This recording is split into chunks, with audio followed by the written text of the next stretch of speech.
আজকে আমরা ক্লাস 12-এর নতুন একটা চ্যাপ্টার স্টার্ট করব, ইলেকট্রোম্যাগনেটিক ইন্ডাকশন বা চৌম্বকীয় আবেশ বলি আমরা। আমাদের এই পৃথিবীতে এখন আমরা যে ইলেকট্রিক্যাল এনার্জি যেভাবে তৈরি করি তার একদম বেসিকটা আমরা এই চ্যাপ্টারে শিখব, যেখান থেকে ইএমএফ বা আলটিমেটলি প্রথমে ইএমএফ আসে, তারপরে সেই এনার্জিটা তারপরে কারেন্ট ফ্লো হলে এনার্জির কনসেপ্ট আসে। যাই হোক, তো আমরা জানি যে ব্যাটারি ইউজ করে আমরা ইলেকট্রিক্যাল এনার্জি পেতে পারি, কিন্তু এই যে আমাদের বাড়িতে, কলকারখানাতে, বিভিন্ন জায়গাতে যে এত হিউজ অ্যামাউন্ট অফ এনার্জি দরকার পড়ে, সেটা নিশ্চয়ই ব্যাটারি দিয়ে সম্ভব নয়। তো সেক্ষেত্রে আমাদের যে জেনারেটরগুলো আমরা ইউজ করি, সেই জেনারেটরগুলো কী প্রিন্সিপালে কাজ করে তার একদম ফান্ডামেন্টালটা আমরা এই চ্যাপ্টারে শিখব। কেমন? চলো কথা না বাড়িয়ে শুরু করা যাক। এই চ্যাপ্টারে আমরা 3টে ল শিখব মেনলি। একটা হচ্ছে দুটো ফ্যারাডেজ ল শিখবো, একটা লেঞ্জেস ল শিখবো। তো তার আগে আমরা ম্যাগনেটিক ফ্লাক্স সম্পর্কে কনসেপ্ট আমাদের ক্লিয়ার করি। কেমন? আজকের লেকচারটা মেনলি থিওরি ওরিয়েন্টেড হবে। ম্যাগনেটিক ফ্লাক্স আমরা যখন ইলেকট্রিক ফ্লাক্স পড়েছিলাম, যেরকমভাবে করেছিলাম অলমোস্ট একই রকম ব্যাপার। হ্যাঁ, ম্যাগনেটিক ফ্লাক্স তো আমরা জানি যে এরকম যদি একটা ম্যাগনেটিক ফিল্ড হয়, এর যে কোনো পয়েন্টে যদি আমাদের ম্যাগনেটিক ফিল্ডের, এটা যদি ম্যাগনেটিক ফিল্ড লাইন্স হয়, যে কোনো পয়েন্টে ম্যাগনেটিক ফিল্ড বের করতে বললে, যে কোনো পয়েন্টে ম্যাগনেটিক ফিল্ড বের করতে আমরা ট্যানজেন্ট ড্র করবো, সেই ট্যানজেন্ট বা স্পর্শক বরাবর হবে ম্যাগনেটিক ফিল্ডের ডাইরেকশন। তাই তো? ঠিক তো? তো আমরা এই জিনিসটা করেছিলাম, যেটা আমাদের একটা নর্থ পোল আছে, এটা একটা সাউথ পোল হলে নর্থ পোল থেকে এরকমভাবে ম্যাগনেটিক ফিল্ড লাইন্সগুলো বেরোয়, ম্যাগনেটিক ফিল্ড লাইন্সগুলো নর্থ পোল থেকে বেরোয়, করেছিলাম।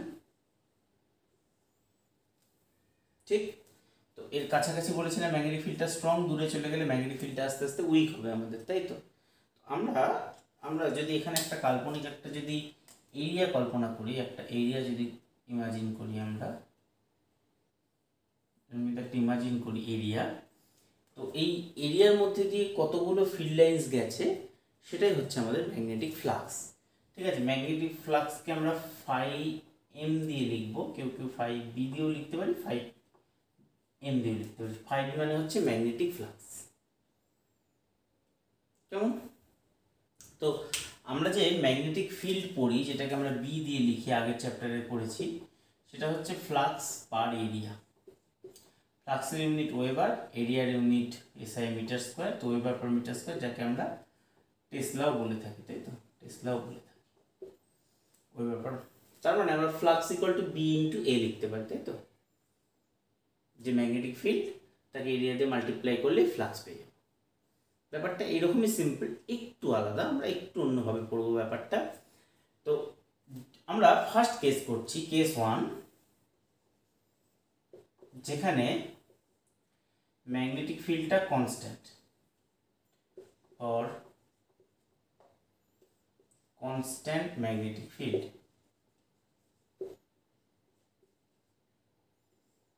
ম্যাগনিটিউড প্লাস ডাইরেকশন দুটোই কনস্ট্যান্ট। হ্যাঁ, তো এটা যদি আমরা একটা এরিয়া ইমাজিন করি, এখান থেকে যদি এরকম ম্যাগনেটিক ফিল্ডগুলো এরকম করে যায়, ম্যাগনেটিক ফিল্ড লাইন্সগুলো,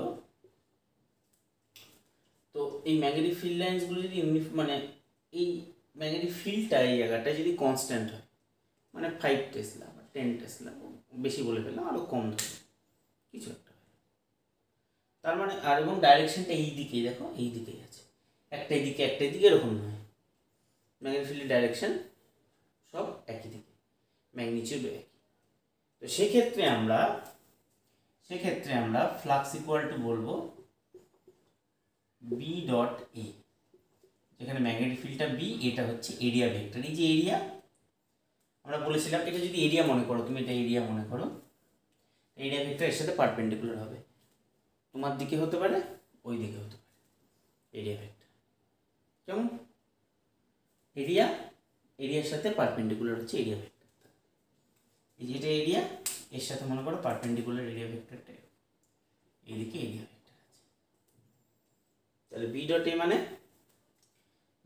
কি হবে, বি এ কস থিটা। তাহলে থিটা হচ্ছে, থিটাটা কি এরিয়া ভেক্টর আর বি এর মধ্যে অ্যাঙ্গেল। মানে এটা যদি তোমার এরিয়াটা হয়, ম্যাগনেটিক ফিল্ডটা যদি এইরকমভাবে হিট করে পারপেন্ডিকুলারলি, তাহলে ফ্লাক্সটা আমরা বলবো বেশি আছে। আর ম্যাগনেটিক ফিল্ড যদি এরকম ব্যাকাভাবে যায় এরকমভাবে, তাহলে বলবো কম আছে। 9 এখানে cos 0 এরিয়া ভেক্টরের সাথে আর বি যদি একই সাথে থাকে তাহলে আমাদের ফ্লাক্সটা ম্যাক্সিমাম হবে। এরিয়া ভেক্টর এটা, বিও এটা একই দিকে আছে, তার মানে হচ্ছে ওরা ম্যাগনেটিক ফ্লাক্সটা হচ্ছে সেই সময় ম্যাক্সিমাম হবে।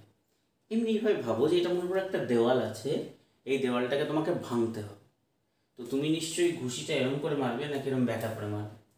এরকম করে মারলে ইম্প্যাক্টটা বেশি হবে। একই রকম ব্যাপার, ম্যাগনেটিক ফিল্ড লাইন্সগুলো যদি এরকম পারপেন্ডিকুলারলি পাস করে এরিয়াটা দিয়ে, মানে এরিয়া ভেক্টরের সাথে একই দিকে, তাহলে ইম্প্যাক্টটা আমাদের বেশি হবে, ফ্লাক্সটা আমরা বলবো বেশি আছে। আর যদি ব্যাকা করে যায়, অ্যাঙ্গেলটা যত বাড়বে তত, আর এই এরিয়া ম্যাগনেটিক ফিল্ডটা যদি এইভাবে যায়, মানে এরিয়া ভেক্টরের সাথে 90 ডিগ্রি, সেক্ষেত্রে আমাদের ফ্লাক্সটা 0 হয়ে যাবে। ওকে, তাহলে ম্যাগনেটিক ফ্লাক্সটা কি কোয়ান্টিটি, ডট প্রোডাক্ট হচ্ছে, মানে এটা স্কেলার কোয়ান্টিটি, তাই তো? স্কেলার কোয়ান্টিটি মাথায় যেন থাকে। ম্যাগনেটিক ফিল্ড হচ্ছে ভেক্টর কোয়ান্টিটি, এরিয়াটাও ভেক্টর কোয়ান্টিটি, কিন্তু ফ্লাক্স হচ্ছে স্কেলার কোয়ান্টিটি। কেন? ডট প্রোডাক্ট হচ্ছে, দুটো ভেক্টরের ডট প্রোডাক্ট হলে আমরা কি পাই? স্কেলার কোয়ান্টিটি পাই। ওকে, এবার যদি মনে করো ম্যাগনেটিক ফিল্ডটা এরকম, মনে করো এটা আমাদের একটা এরিয়া, মনে করো এটা আমরা একটা এরিয়া কনসিডার করলাম, এরকম একটা এরিয়া আছে,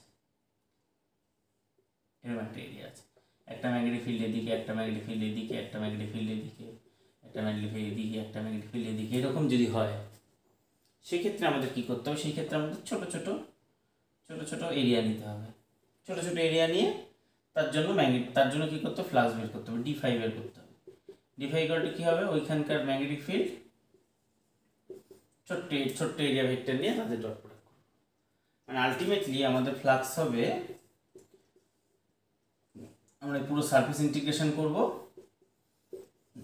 ও বি ডট ডিএস।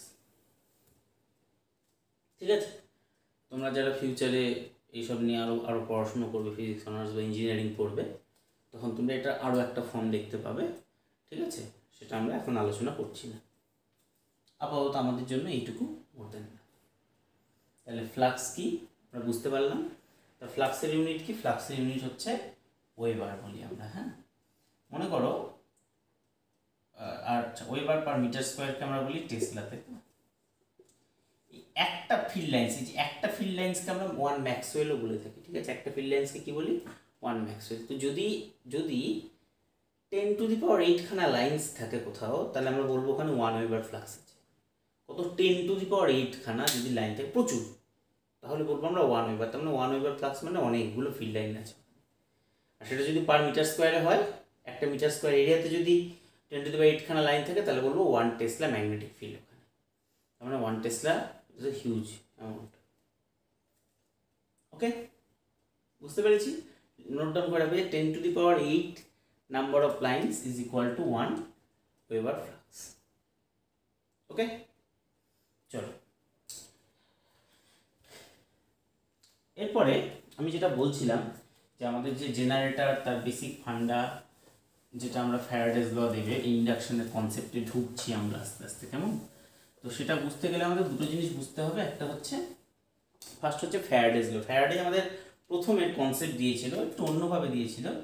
তো যাই হোক, ফিউচারে সেগুলো আস্তে আস্তে চেঞ্জ হয়ে ফ্যারাডেজ ল। ফ্যারাডে আমাদের দুটো ল দিয়েছে। ঠিক আছে, দুটো ল। ফার্স্ট ল কি বলেছে? ফার্স্ট ল বলেছে হচ্ছে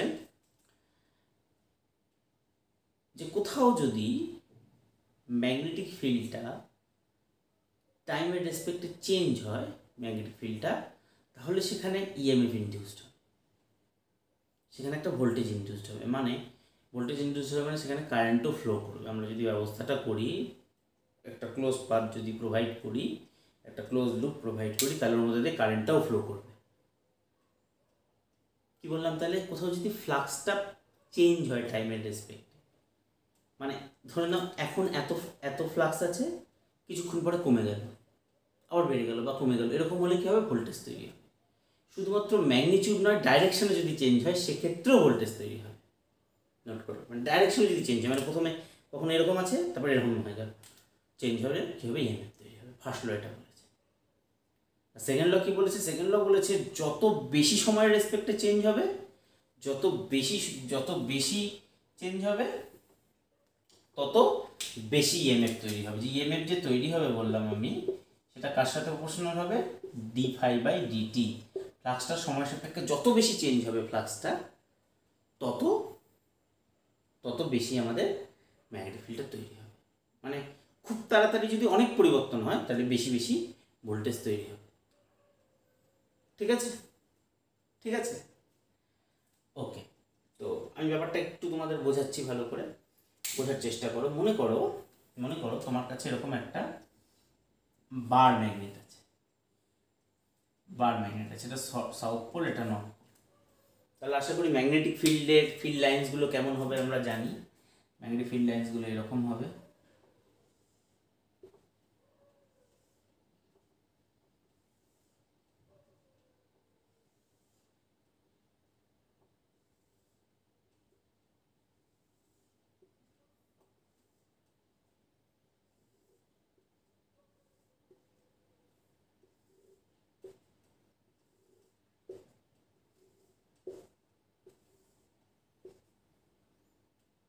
দিয়ে এটা আবার ব্যাক করে এরকম করে এসে এখানে ঢুকবে, তাই এটা আমরা জানি। ম্যাগনেটিক ফিল্ড লাইন্সগুলো দেখতে এরকম হবে। এখানে যদি আমরা এরকমভাবে একটা লুপ রাখি, ভোল্টেজ কোথায় তৈরি হবে, নিশ্চয়ই আমার হাতে ভোল্টেজ তৈরি হবে না, এই পেনেও ভোল্টেজ তৈরি হবে না, একটা কন্ডাক্টার লাগবে। একটা কন্ডাক্টার বা একটা লুপ আছে, ঠিক আছে। সেখানে যদি আমরা ম্যাগনেটিক ফিল্ডের অ্যারেঞ্জমেন্ট করলাম, তো এই ম্যাগনেটিক ফিল্ডে এবার চেঞ্জ করব। যদি ম্যাগনেটিক ফিল্ডটা চেঞ্জ হয়, ম্যাগনেটিক ফ্লাক্সটা যদি চেঞ্জ হয়, ম্যাগনেটিক ফ্লাক্স চেঞ্জ হলে কী হবে, তাহলে একটা ইএমএফ ইনডিউসড হবে, ওখানে ইএমএফ তৈরি হবে, ইনডিউসড হবে, কিন্তু হ্যাঁ জেনারেট নয়, ইনডিউস বলবো আমরা, কারণ চ্যাপ্টারটার নাম ইন্ডাকশন, সেখান থেকে। তো মনে করো এরকম আমি একটা লুপ রেখেছি, ঠিক আছে। তো আমি যদি একে এরকম কাছে নিয়ে যাই, ফিল করো, হ্যাঁ কাছে নিয়ে যাই, তাহলে দেখবে এর ভেতর দিয়ে এই মুহূর্তে দেখো এর ভেতর দিয়ে এরকম, এটা তো তিনটে, কটা লাইন আছে, একটা দুটো তিনটে লাইন আছে প্লাস। এবার যদি একে আমি কাছে নিয়ে আসি বা একে কাছে নিয়ে যাই, তাহলে আস্তে আস্তে এগুলো ঢুকতে থাকবে না এর ভেতরে, দেখো 5টা ঢুকবে, তারপর 7টা ঢুকবে, তারপর 10টা ঢুকবে, আস্তে আস্তে বাড়তে থাকবে। দেখো ফিল করা যাচ্ছে তো, এখানে আছে তিনটে, একে কাছে নিয়ে আসলাম, কটা হবে, এরকম 4টে ফিল্ড লাইন্সের ভেতরে ঢুকে যাবে এই এরিয়াটার ভেতরে। এটা একটা লুপ আছে, হ্যাঁ, এই লুপেই আমাদের ইএমএফটা ইনডিউস হবে বা ভোল্টেজ তৈরি হবে, ঠিক আছে। যত কাছে নিয়ে আসবো তত বেশি বেশি ফ্লাক্স তৈরি। তো কাছে এনে যদি আমি একে দাঁড় করিয়ে দিই এখানে, তখন আবার কী হবে, তখন ফ্লাক্সটা কনস্ট্যান্ট হয়ে যাবে, 10টায় আছে, মানে এই মুহূর্তে 3 আছে, কাছে নিয়ে গেলাম 5 হলো, তারপর 7 হলো, তারপর 10 হলো, 12 হলো, 14 হলো, বাড়তে থাকলো, তাহলে ইএমএফ ইনডিউস হবে। তুমি একে ভেতরে নিয়ে এসে দাঁড় করিয়ে দিলে হবে না, টাইমের রেসপেক্টে দেখো ফ্লাক্সটা চেঞ্জ হচ্ছে, আমি ওকে কাছে নিয়ে আসছি, তুমি একে কাছে নিয়ে যাবো, একেও কাছে নিয়ে আসতে, বোঝা গেল, তাহলে কী হবে, ইএমএফ ইনডিউস হবে। যখনই কী হবে, ফ্লাক্সটা পরিবর্তন হবে, তার মানে তুমি একে সরাও বা লুপটাকে সরাও, মানে কারেন্ট ক্যারিং কন্ডাক্টরটাকে সরাও, নতুবা ম্যাগনেটিক ফিল্ডটাকে মুভ করো, কিন্তু কাউকে একজনকে মুভ করাতে হবে। এরপরে আমরা দেখবো রোটেটিং হবে ব্যাপারটা, জিনিসটা ঘুরবে, এরপরে দেখাবো, পরে আসছি। ফিল করবো না, তাহলে এখানে ম্যাগনেটিক ফিল্ড কম আছে, আমি কাছে নিয়ে যাচ্ছি, আস্তে আস্তে আস্তে ম্যাগনেটিক ফিল্ডটা বাড়ছে, ফ্লাক্সটা না, আমার ফিল্ড লাইন্স বাড়ছে মানে ফ্লাক্সটা বাড়ছে, তার মানে ফ্লাক্স বাড়ছে মানে কি হচ্ছে, ভোল্টেজ তৈরি হচ্ছে। যত তাড়াতাড়ি নিয়ে আসবো তত বেশি ভোল্টেজ তৈরি হবে, যত আস্তে আস্তে আনবো তত কম ভোল্টেজ তৈরি হবে। আর যদি না নিয়ে আসি, ফিক্স করে দিই একটা জায়গাতে, তাহলে কোনো ফ্লাক্স পরিবর্তন হবে না, ফ্লাক্সটা কনস্ট্যান্ট হয়ে যাবে, ডেরিভেটিভ করলে 0, মানে ইটা 0 হয়ে যাবে আমাদের। তাহলে এখান থেকে আমি দুটো জিনিসই এক্সপ্লেন করলাম ফ্যারাডেস ল। ফার্স্ট হচ্ছে মুভ করালে কী হবে, ম্যাগনেটিক ফিল্ড, এই due to the magnetic flux, change in magnetic flux কী তৈরি হবে, ইএমএফ তৈরি হবে, যত চেঞ্জ বেশি হবে তত বেশি বেশি ইএমএফ তৈরি হবে। ওকে। এখানে এই লুপের নাম্বার অফ টার্নটা বাড়ালে সেক্ষেত্রে ভোল্টেজটা বাড়ে, সেটা আমাদের এখন কনসার্ন ব্যাপার নয়, আমরা আসবো পরে সেটা। মানে একটার জায়গায় 4টে বা 10টা দিয়ে দিলে আরও বেশি। ওকে, কঠিন আছে কিছু? দেখে নাও ভালো করে। ফ্যারাডেজ ল বুঝতে পারলাম, দুটো ল স্টেটমেন্টটা আমরা এক্সামের জন্য মুখস্থ করে নেবো আর কনসেপ্টটা মাথায় ঢুকিয়ে নেব। এবার আমরা আসছি খুব ইম্পর্টেন্ট টপিক, সেটা হচ্ছে লেঞ্জেস ল। লেঞ্জেস ল হচ্ছে আমাদের আজকে থার্ড ল। এই 3টে ল দিয়ে কিন্তু আমরা মোটামুটি ইলেকট্রোম্যাগনেটিক ইন্ডাকশনকে এক্সপ্লেন করতে পারি। লেঞ্জেস ল কি বলেছে? লেঞ্জেস ল বলেছে এই যে এখানে যে ইএমএফটা ইনডিউস হবে, মানে এর মধ্যে যে কারেন্টটা ফ্লো করবে, এই কারেন্ট ফ্লো যে করবে এর ডাইরেকশনটা কী হবে? এই ডাইরেকশনটা লেঞ্জ খুব সুন্দর করে আমাদের এনার্জির যে কনজারভেশন সেইটাকে লাগিয়ে এর ডাইরেকশন বের করে দিচ্ছে, এর মধ্যে যে কারেন্টটা কী হবে। আমাদের এটা হচ্ছে বাই নেচার, এর মধ্যে এমনভাবে কারেন্ট তৈরি হবে যেন একে এই যে একটা ম্যাগনেটিক ফিল্ড চেঞ্জ যে এক্সিবিট করছে, ম্যাগনেটিক ফ্লাক্স যে চেঞ্জ যে এক্সিবিট করছে সেইটা করতে দেবে না। মানে তুমি যদি এদিকে কাছে আনতে চাও তাহলে এর মধ্যে এমনভাবে কারেন্ট তৈরি ফ্লো করবে যে একে কাছে আনতে বাধা দেবে, বা একে যদি তুমি এখান থেকে দূরে সরিয়ে নিয়ে যেতে চাও তাহলে তো ম্যাগনেটিক ফিল্ডটা চেঞ্জ হবে, কাছ থেকে দূরে সরিয়ে নিয়ে গেলে তো ম্যাগনেটিক ফিল্ডটা চেঞ্জ হবে, তাহলেও কী করে বাধা দেবে? তাহলেও এদিকে টানবে। তার মানে কি ব্যাপারটা হচ্ছে এখানে যদি নর্থ পোল হয় তাহলে এখানটায় এই জায়গাটা সাউথ পোল তৈরি হয়, আর এই পাশটায় নর্থ পোল তৈরি হবে। এরকমভাবে ভাবতে পারি আমি, ঠিক আছে? কখন? যখন দূরে সরিয়ে নিয়ে যাই। আর যদি এদেরকে কাছে নিয়ে আসলে রিপিল করবে বললাম, তাহলে এখানটা নর্থ পোল তৈরি হবে, এখানটা সাউথ পোল তৈরি হবে। দেখো, ফিল করো ব্যাপারটা, ফিল করো। একে যখন আমি কাছে নিয়ে আসবো, একে যদি আমি এরকম করে কাছে নিয়ে আসতে চাই, তাহলে কী হবে? কাছে নিয়ে আসতে গেলে এ বাধা দেবে, আস্তে দেবে না, কেন? রিপিল করবে, তার মানে এখানে নর্থ পোল হবে। নর্থ পোল মানে কেমন? নর্থ পোল মানে এই জিনিসটা আমরা জানি। এই দিক থেকে দেখলে, এদিক থেকে যদি তুমি দেখো তাহলে এর মধ্যে দিয়ে কারেন্টটা এরকম ফ্লো করবে।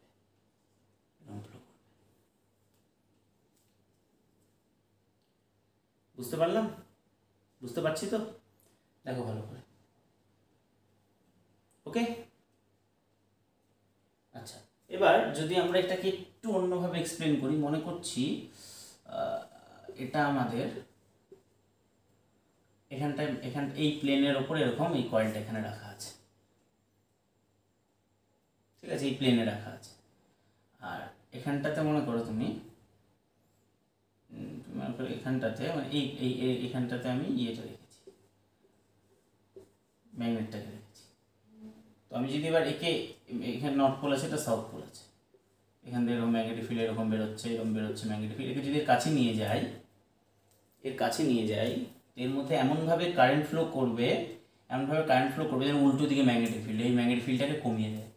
ফিল করো। মনে করো এখানে আছে লুপটা, কি আছে? লুপটা এখানে আছে। তো আমি ধরো একটা নর্থ পোলকে, এটা নর্থ পোল আমার, একে এরকম করে মুখ সামনের দিকে নিয়ে যাচ্ছি, তাহলে নর্থ পোল মানে এখান থেকে ম্যাগনেটিক ফিল্ডটা বেরোবে, তাহলে এখানে যে কারেন্টটা ফ্লো করবে তার ম্যাগনেটিক ফিল্ডটা এই দিকে হবে। তাহলে কি করবে? এই ফিল্ডটাকে অপোজ করবে, আলটিমেটলি ফ্লাক্সটাকে কমানোর চেষ্টা করবে, সেই জন্য এর মধ্যে এইভাবে কারেন্ট ফ্লো হবে। আর যদি একে এদিকে নিয়ে আসি তাহলে এই দিকে হবে, এদিকে নিয়ে আসলে কী হবে? তখন ম্যাগনেটিক ফিল্ডটাকে বাড়াতে হবে, সেই জন্য এইদিকে ম্যাগনেটিক ফিল্ড হবে। মানে একে যদি কী করি, এর থেকে দূরে সরিয়ে নিয়ে যাই, তাহলে এখানটা কী হবে? সাউথ পোল তৈরি হবে, একে অ্যাট্রাক্ট করবে, কোনো চেঞ্জই হতে দেবে না, যে স্টেটে আছে সেই স্টেটেই থাকতে চাইবে। বোঝা গেল? এটাই আমাদের লেঞ্জেস ল বলেছে।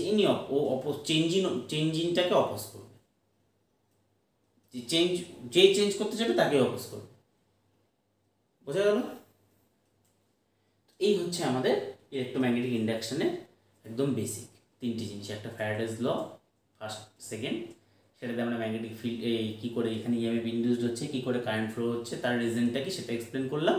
আর এখানে যে ইএমএফটা ইন্ডিউস হবে, তারপরে যে কারেন্টটা ফ্লো করবে তার ডাইরেকশনটা কী হবে, সেই কনসেপ্টটা আমরা লেঞ্জেস ল দিই। ওকে, আশা করি বুঝতে পেরেছি। এইটুকু কনসেপ্ট আপাতত মাথায় নিয়ে রাখো, এরপরে আমরা আরও ডিপে ঢুকবো, আরও ইন্টারেস্টিং কিছু করব, জেনারেটারের কী করে জেনারেটার কাজ করে তার বেসিকটা শিখব। ততক্ষণ অবধি ভালো করে পড়াশোনা করো।